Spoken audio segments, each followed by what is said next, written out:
African Students Alliance. It encompasses of students from all parts of Africa and people of the African diaspora. We are an organization where we want students to feel like they are still part of home. You see the students, they're like timid, they're not sure what to expect. And by the end of the night, by the time we're playing good music and eating good food, you just see them like come out of their bubble. The most rewarding aspect of being part of the African Student Alliance is seeing a new student who is clueless about the world and about UNLV. And once they come in here, they get plugged in and you see them thriving. Belonging to me means having acceptance and being welcome in a place where you would call a second home. Coming in as an international student, it's easy to feel alone.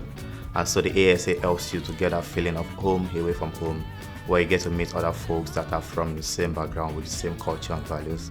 We decided to create an endowment fund where future students can benefit.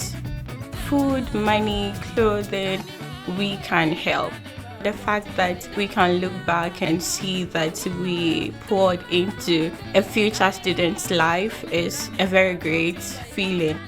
If you're looking to get involved, check out the Involvement Center, ask questions.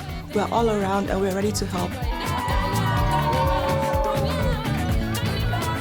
ASA is a home far from home where you feel so comfortable, and I feel a sense of community at UNLV.